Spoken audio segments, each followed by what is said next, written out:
साथियों, स्वागत है आप सभी का अंकित इंस्पायर्स इंडिया पर। मैं हूं अंकित अवस्थी, आप हैं मेरे साथ में।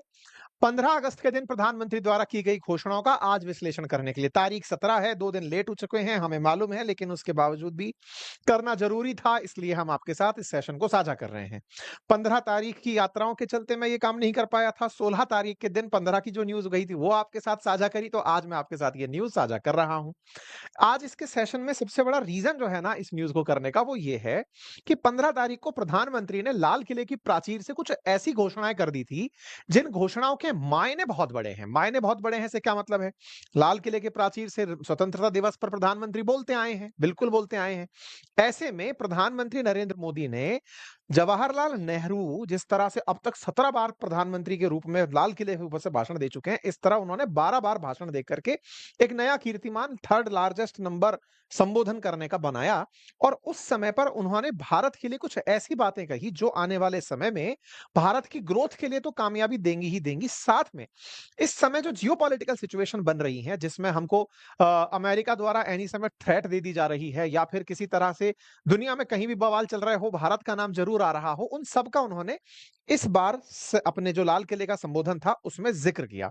Bharat 79th independence day celebration कर रहा है, और ऐसे में भारत के प्रधानमंत्री के द्वारा विजन के रूप में, यानी कि भारत को लेकर वो क्या सोचते हैं, इस बारे में जो उनकी घोषणा थी वो आज मैं आपके साथ साझा करूंगा। लेकिन इन घोषणाओं को चर्चा करते समय आपको बताऊंगा कि कैसे इनकी ये घोषणाएं आने वाले समय में भारत की अर्थव्यवस्था, देश की सुरक्षा, विदेशों के साथ भारत के संबंध और भारत को आने वाले समय की जितनी भी चिंताएं हैं उनसे बचाने के लिए कारगर साबित होंगे। उनके इन विजन में क्या है प्रोग्रेसिव थॉट, उसके बारे में जिक्र होगा।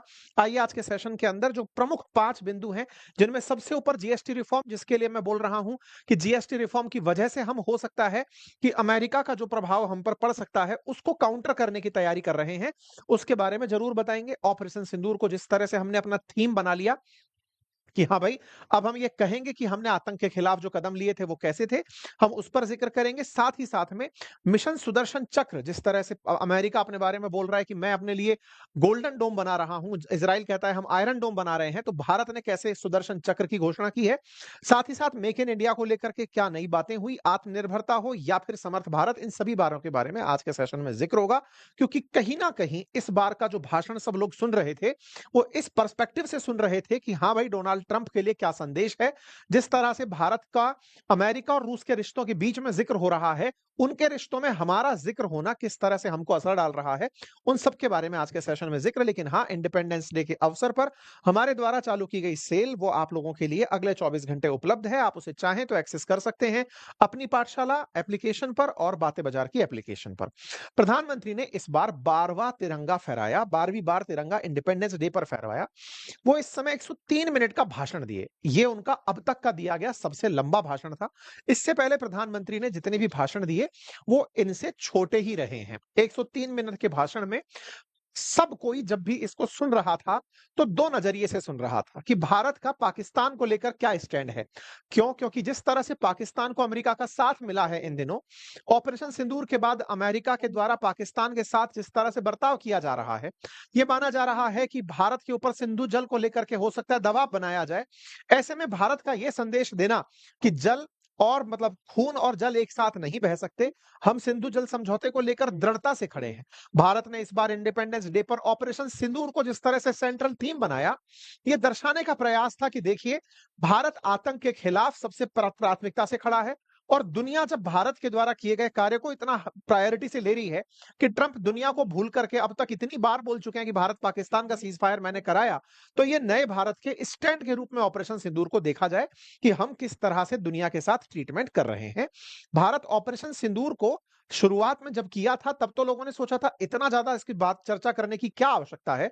लेकिन जब ट्रंप ने इसको इतना महान बना दिया, क्योंकि अल्टीमेटली ट्रंप ने जन जन में जाकर के एक ही गीत गाया कि मैंने भारत पाकिस्तान सीज फायर कराया, तो भारत को आवश्यकता पड़ी यह बताने की कि असल में तुम जिस बारे में बात कर रहे हो उसको शुरू करने वाले हम हैं, दैट इज ऑपरेशन सिंदूर। तो ऑपरेशन सिंदूर हमारे लिए कितना मायने रखता है, जब ट्रंप के लिए इतना मायने रखता है, तो भारतीयों को यह पता हो कि हमने वाकई में जिसके पास न्यूक्लियर बॉम्ब है उसको जाकर घुसकर मारा। यह दर्शा दर्शाता है कि अब हमें न्यूक्लियर धमकियां नहीं डरा सकती। प्रधानमंत्री ने लाल किले से इस बात को खूब अच्छे से कहा कि न्यूक्लियर धमकी देने का अब समय नहीं है, हम उनको सुनकर डरने वाले नहीं हैं, आतंक के खिलाफ ऐसे ही ट्रीटमेंट होगा और ये जारी रहेगा। ये स्टैंड भारत का एक एग्रेसिव स्टैंड था जो भारत ने लाल किले से दुनिया को फिर से सुना दिया। ठीक है, सबके अपने कुछ रिकॉर्ड्स रहे हैं। 2025 में अब तक का दिया भाषण प्रधानमंत्री के सबसे लंबे भाषण में कंसीडर किया जा रहा है। कहा जा रहा है कि लगातार 2022 से प्रधानमंत्री के जो भाषण की लेंथ है वो बढ़ती जा रही है। नरेंद्र मोदी जी ने अब तक का सबसे लंबा भाषण तमाम प्रधानमंत्रियों में दे दिया। 1030 मिनट का भाषण की बात इसमें रखी गई है कि इस तरह से अब तक वो भाषण दे चुके हैं। भारत के प्रधानमंत्रियों की एक फहरिस्त है जिसमें जवाहरलाल नेहरू सबसे ज्यादा बार भाषण देने वाले प्रधानमंत्री हैं। फिर इंदिरा गांधी जी 16 बार, नरेंद्र मोदी जी 12 बार। बाकी दो प्रधानमंत्री हमारे इतिहास में ऐसे भी हुए जिसमें गुलजारी लाल नंदा और चंद्रशेखर साहब, जिन्हें अवसर ही नहीं मिला लाल किले की प्राचीर से संबोधित करने का। ठीक है साहब, यहां पर प्रधानमंत्री के द्वारा जब बातचीत की गई तो उन्होंने बहुत सी बातें थी, लेकिन उनमें सबसे इंपॉर्टेंट बातें जब जब वो कह रहे थे तब तब अमेरिका की याद आ रही थी। जैसे भारत के किसान, पशुपालक, मछुआरे हमारी सबसे बड़ी प्राथमिकता है। ये बात क्यों कहनी पड़ी? क्योंकि प्रधानमंत्री को इस तरह के बयान देने के पीछे उकसा कोई और रहा था। कौन उकसा रहा था? अमेरिका उकसा रहा था। कैसे? आपको याद होगा हमने कुछ सेशन किए थे जिसमें बताया था कि अमेरिका भारत को एग्रीकल्चर और डेयरी के मामले पे पुश कर रहा है। जैसे हमको दूध के बारे में कह रहा था कि हमारे यहाँ का डेयरी को आपके देश में आने दो, जो कि इनके यहाँ की नॉन वेज मिल्क बनाती है डेयरी, मतलब इनके गायों को मांस खिलाया जाता है, उस मांस से जो दूध बनता है वो उसको बेचना चाहते हैं। भारत ने कहा नहीं, आप सब आस्था का सवाल है, पशुपालकों का सवाल है, किसानों का सवाल, नहीं हम लागू कर सकते। दूसरा, अमेरिका चाहता था कि जो जेनेटिकली मॉडिफाइड फसलें हैं अमेरिका उन्हें एक्सपोर्ट करे इंडिया में और सस्ते दामों पर एक्सपोर्ट करे, ताकि भारत में पशुपालक जो हैं या किसान जो हैं उनकी फसलों को ज्यादा अच्छे से ना खरीदा जाए। भारत ने इन दोनों मामलों पर पहले ही डिफर कर दिया था। प्रधानमंत्री ने लाल किले से इस बात को बोला और कहा कि किसान हो, पशुपालक हो, मछुआरे हो, ये हमारी सबसे बड़ी प्राथमिकता है और ऐसे में हम किसी भी समय पर कोई समझौता नहीं करेंगे, ये हमारा स्टैंड है। अर्थात भारत ने लाल किले से एग्रीकल्चर हो या डेयरी हो अमेरिका को यह बता दिया कि भाई हम लोग बात मानने वाले नहीं है। और साथियों, कहा जा रहा था कि अमेरिका का एक प्रतिनिधि मंडल डील करने के लिए इस महीने आने वाला था, लेकिन अब वो नहीं आ रहा है। उसने अपनी डेट अनिश्चित काल के लिए स्थगित कर दी है। पता नहीं दूसरी डेट कब देगी। वो प्रतिनिधिमंडल बातचीत के लिए ही आने वाला था, लेकिन उसने अपनी बात को वो कर दिया है।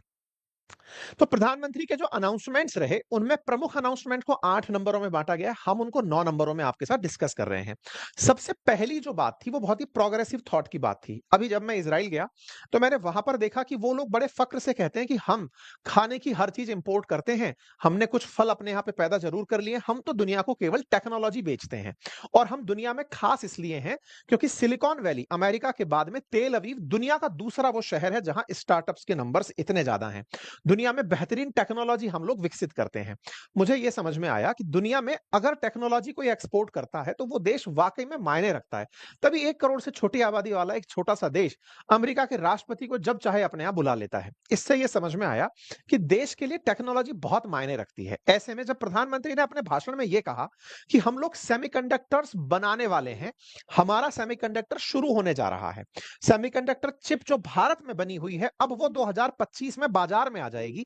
इससे एक बात पता चली, जब मैं इजराइल के म्यूजियम में था मैंने वहां देखा, मैंने एक वीडियो भी बनाया, मैं आपको दिखाऊंगा कि उन्होंने कैसी कैसी टेक्नोलॉजीज बना रखी हैं। जल्दी ही मैं आपके इस चैनल पर उसे शेयर करूंगा, जिसमें वो दिखा रहे हैं कि इंटेल का जो प्रोसेसर चल रहा है वो हम चलाते हैं, यूएसबी जो चलती हैं वो हम चलाते हैं। उन्होंने टेक्नोलॉजीज में बहुत पहले वो महारत हासिल कर ली। हम लोग इतने आजादी के साल के बाद तक सेमीकंडक्टर के इंपोर्ट पर डिपेंडेंट थे। भारत 50-60 साल पहले से ही इस क्षेत्र में पिछड़ा हुआ है। आज इलेक्ट्रॉनिक गैजेट्स हो, कार हो, रक्षा के क्षेत्र हो, हर जगह इलेक्ट्रॉनिक चिप्स यूज में आती हैं, सेमीकंडक्टर यूज में आते हैं। दुनिया में जो सेमीकंडक्टर का निर्माण है वो चीन, ताइवान, साउथ कोरिया, अमेरिका जैसे देश बना रहे हैं। और दुनिया का 75% जो सेमीकंडक्टर डिवाइसेस हैं वो चीन और ताइवान में बनती हैं। आप जानकर आश्चर्य करेंगे कि ऑयल के बाद में, ऑयल और कोयले के बाद में थर्ड लार्जेस्ट कमोडिटी जो भारत इंपोर्ट करता है वो सेमीकंडक्टर है। 30 से 40 बिलियन डॉलर का हम लोग इंपोर्ट करते हैं सेमीकंडक्टर्स के मामले में। 2024-25 में $45 से $50 बिलियन का और 2030 तक $100 बिलियन का हम लोग इंपोर्ट करते हैं। मतलब बाजार भारत के अंदर सेमीकंडक्टर का इतना है। इसके बावजूद भी हम इंपोर्ट ही करते हैं, जिस चीज को हम बना सकते थे हम नहीं बनाए। भारत ने इसीलिए सेमीकंडक्टर का एक मिशन शुरू किया था जिसका नाम इंडिया सेमीकंडक्टर मिशन था। प्रधानमंत्री ने कहा कि हमारे उस मिशन के चलते 2025 में हमारी अपनी बनी हुई सेमीकंडक्टर चिप बाजार के अंदर आ जाएंगी और बाजार में आने के बाद में हम उस बाजार को खुद से एक्सपोर्ट में यूज करने लगेंगे। ये भारत ने अपने आप में ये तमाम प्रकार की जो कंपनियां लगी हुई हैं, जिस तरह से आप देख सकते हैं धोलेरा में, तलोजा में, जागीरों में, सानंद में, भिवाड़ी में, इन सभी जगह पर बताया कि हम लोग किस तरह से सेमीकंडक्टर चिप्स का निर्माण कर रहे हैं। 2023, 24, 25 इन सब में सेमीकंडक्टर्स की हमारे यहां पर इंस्टॉलमेंट्स आई, मतलब इंस्टॉलेशंस आए और जिनसे हम लोग अब सेमीकंडक्टर्स बनाएंगे। भारत सरकार ने बकायदा उड़ीसा, पंजाब, आंध्र प्रदेश इन सभी जगह पर सेमीकंडक्टर मैन्युफैक्चरिंग यूनिट लगाने के लिए अप्रूवल दे दिया था 2025 के अंदर ही। और इससे पहले ही हम लोग लगातार इस विषय में काम कर रहे हैं कि हम अपना सेमीकंडक्टर बनाएं, क्योंकि आज हमारे सेमीकंडक्टर्स में 56% चाइना और हांगकांग से हमारे पास आता है। इसलिए आवश्यकता है कि आने वाले समय में हमें, अगर गलती से चाइना या फिर अमेरिका ये कहे कि हम तुम्हारे पास सेमीकंडक्टर ही नहीं भेजेंगे, तो हमारा इलेक्ट्रॉनिक सेक्टर का जो सिस्टम है, मोबाइल सिस्टम है, टेलीविजन है, कार निर्माण है, ये प्रभावित ना हो, हम अपने लेवल पर उसे बना पाए और हमारे इंपोर्ट के बिल कम हो। इसलिए हमने इस बात के ऊपर जोर दिया है और भारत इस काम को तेजी से करने में आगे बढ़ गया है। प्रधानमंत्री ने यह बताते हुए कहा कि जिस चीज को हम बहुत पहले कर सकते थे, हम उसमें थोड़ा डिले हो गए, लेकिन हाँ, अब हम लोग इस चीज को आगे बढ़ा रहे हैं। दूसरी बात प्रधानमंत्री ने कहा, ऊर्जा के क्षेत्र में हम 2047 तक परमाणु ऊर्जा को 10 गुना बढ़ा कर देंगे। उन्होंने कहा कि 11 साल में सौर ऊर्जा में 30 गुना वृद्धि, हाइड्रो पावर, हाइड्रोजन ऊर्जा और बांध निर्माण में भी निवेश पर जोर दिया जा रहा है। इंडिया की न्यूक्लियर एनर्जी को बढ़ाने के लिए 10 गुना 2047 तक उसे बढ़ा दिया जाएगा। यह आप और हम अच्छे से जानते हैं कि आने वाले समय में दुनिया कार्बन एमिशन को कम करने पर फोकस करेगी। इसकी जगह रिन्यूएबल एनर्जी, यानी कि या तो रिन्यूएबल एनर्जी कहिए या क्लीन एनर्जी कहिए, जिससे कि पॉल्यूशन ना फैले, ऐसी ऊर्जा का उत्पादन भारत का फोकस रहेगा। तो प्रधानमंत्री ने कहा, उसी को बढ़ावा देने के लिए भारत में अभी ऑलरेडी 24 न्यूक्लियर पावर प्लांट चल रहे हैं, जिनसे हम 8780 मेगावाट बिजली बनाते हैं। लेकिन हम लोग आने वाले समय में 13,600 मेगावाट इसके अंदर और ज्यादा एनर्जी ऐड करने जा रहे हैं। 2031-32 तक हमारे पास 22,380 मेगावाट बिजली न्यूक्लियर पावर से पैदा हो सकेगी। जहां तक बात हो ग्रीन लाइट्स की या ग्रीन एनर्जी की, तो हम 13.7 गीगावाट न्यूक्लियर बूस्ट 2032 तक अपने काम में कर लेंगे। ये तमाम वो जगह हैं जहां पर भारत के अंदर ऑलरेडी न्यूक्लियर रिएक्टर्स चल रहे हैं। और न्यूक्लियर एनर्जी को फोकस करना अगेन दिखाता है कि भारत अपने स्तर पर न्यूक्लियर एनर्जी, क्योंकि आपको याद होगा तो ईरान को इसीलिए मारपीट दिया गया कि भाई तुम रिएक्टर में भी क्यों अपने यहां पर एनरिच्ड यूरेनियम यूज कर रहे हो, तुम्हारे पास होना ही नहीं चाहिए। भारत उसकी शक्ति को 10 गुना बढ़ाने पर निकल रहा है। क्लीन एनर्जी है, पॉल्यूशन रहित एनर्जी है और हमें आने वाले समय में ऊर्जा की जरूरत है। पेट्रोलियम ऊर्जा को हम बाईपास करते हुए क्लीन एनर्जी पर बढ़ रहे हैं और हमने सोलर एनर्जी में तो जो टारगेट 10 साल में पूरा होना था वो 5 साल में पूरा कर लिया है, प्रधानमंत्री ने यह बताया। अर्थात एनर्जी जैसे ही हमें पता चला कि हम प्रोड्यूस कर सकते हैं, हम उसमें तेजी से दौड़ रहे हैं। यह दूसरी घोषणा थी जो उनके द्वारा की गई। तीसरी जो सबसे इंपॉर्टेंट जानकारी मुझे लगी वो ये थी कि प्रधानमंत्री ने कहा कि आने वाले समय में हम जीएसटी में कुछ राहत देने जा रहे हैं।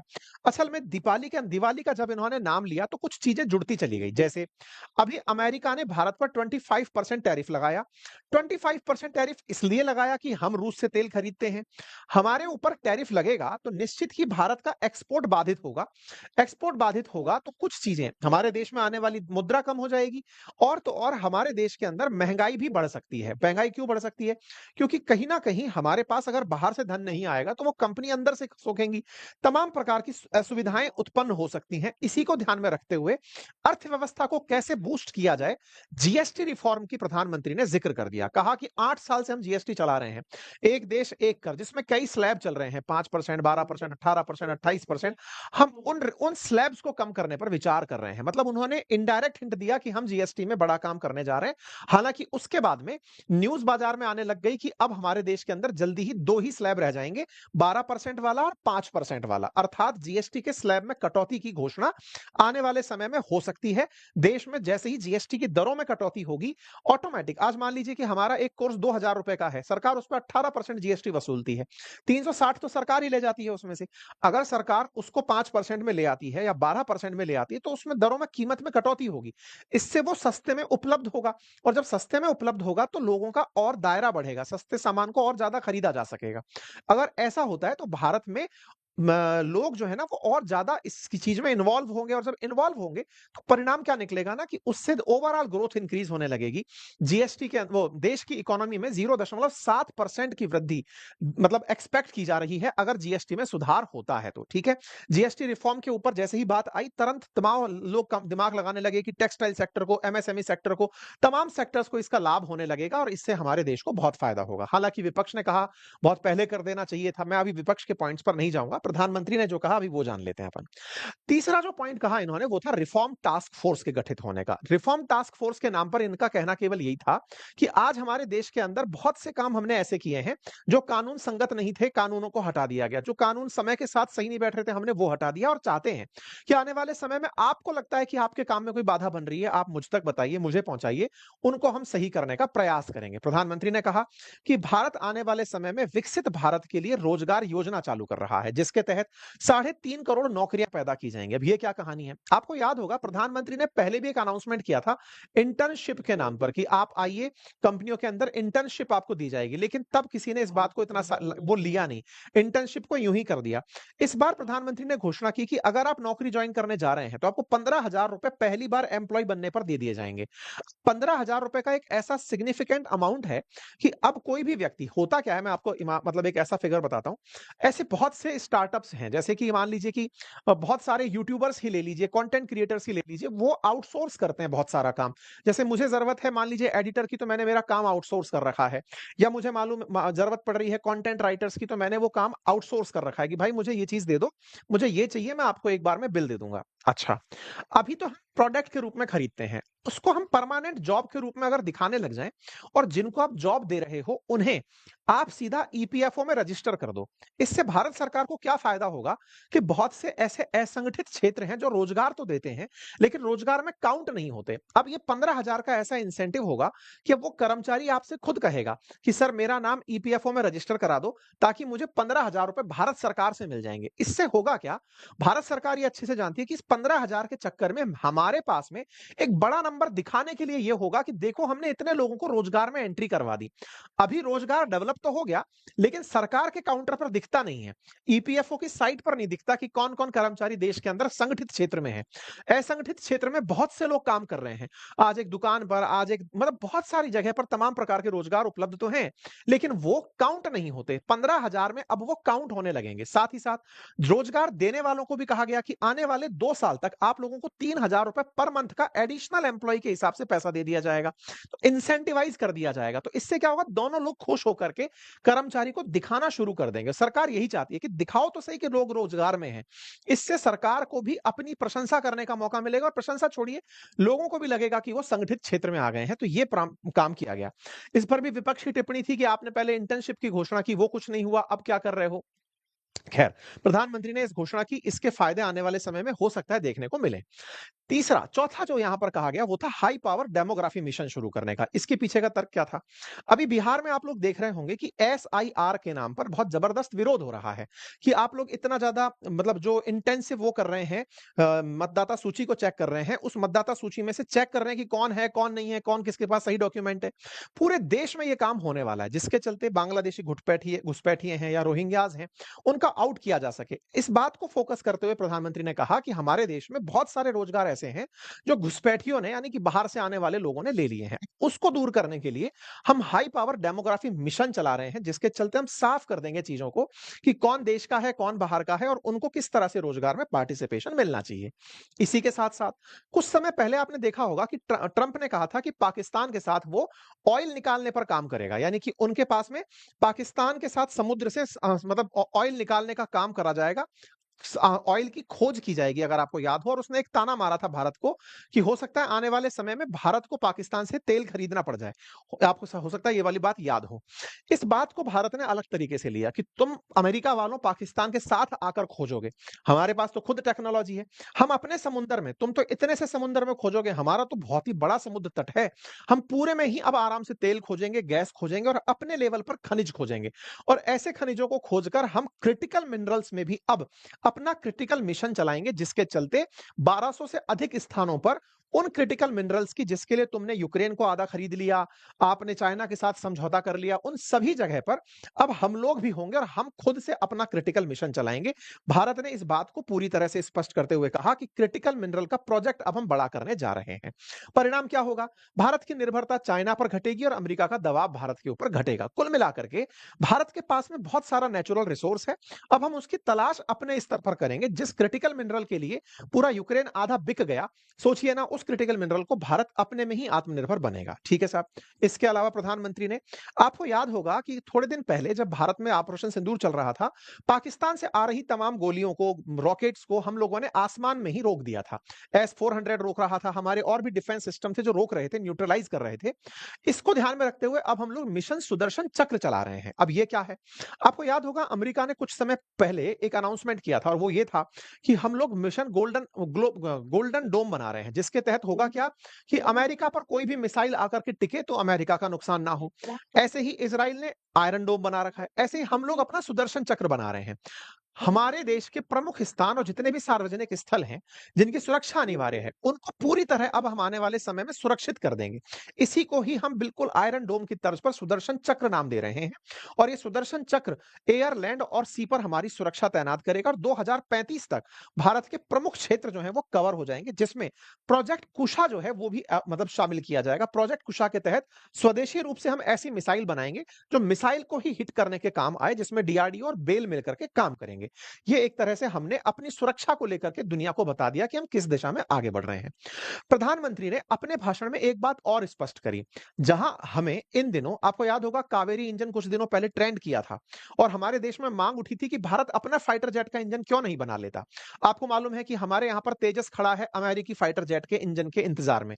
जीई वाले इंजन पहुंचाने में देरी कर रहे हैं, हमारा तेजस तैयार होकर नहीं आ रहा है। ऐसे में प्रधानमंत्री ने जोर दिया कि हमारे देश में जब यूपीआई जैसी चीज बनाई जा सकती है, टेक्नोलॉजी में हम जब इतना सक्षम हैं, हमारी वजह से दुनिया को टेक्नोलॉजी मिलती है, हम अपना इंजन क्यों नहीं बना सकते। इस बात को जोर देते हुए प्रधानमंत्री ने खुद से डिफेंस में आत्मनिर्भर होने के लिए कहा कि हम अपना जेट बनाएंगे, हम अपना इंजन बनाएंगे। और साथियों, दुनिया में केवल 4 ही देश ऐसे हैं जिनके पास में अपना जेट बनाने की क्षमता है, यानी कि पावर, वो इंजन बनाने की क्षमता है। और भारत इस दिशा में विचार करके अगेन दुनिया को यह बता रहा है कि हम आपके हाथ की कठपुतली बनने वाले नहीं हैं। हमारे लक्ष्य स्पष्ट हैं, 2047 तक अगर हमें विकसित बनना है तो हमें डिफेंस सेक्टर के अंदर सुदर्शन भी रखना पड़ेगा, तो हमारा फाइटर जेट का इंजन भी हमारा अपना होगा। सेमीकंडक्टर जिससे तकनीकी चलती है, डिफेंस चलता है, वो भी हमारा अपना होगा। हमारी ऊर्जा हमारी होगी। और वास्तव में अगर एक विकसित भारत का आप लक्ष्य देखना चाहते हैं तो साथियों, ऊर्जा क्षेत्र हो या सुरक्षा हो, अंतरिक्ष हो या विज्ञान हो, हमें हर क्षेत्र में आत्मनिर्भर होना पड़ेगा। इस बात को प्रधानमंत्री ने लाल किले की प्राचीर से जब कहा, सबको दिमाग में चेहरा इसी व्यक्ति का आ रहा था। सेमीकंडक्टर के नाम पर इन्हीं का कि बेटा तुम उड़ते ही इसलिए हो क्योंकि तुम्हारे एनवीडिया, इंटेल जैसी कंपनियां काम करती हैं। चाहे फिर डिफेंस की बात हो, तुम्हारे पास में पावर फाइटर जेट्स हैं, तुम्हारे पास में डिफेंस सिस्टम है, हम अपना बनाएंगे। और हमने आत्मनिर्भरता को इसी तरह से उनके सामने रखा। ठीक है साहब।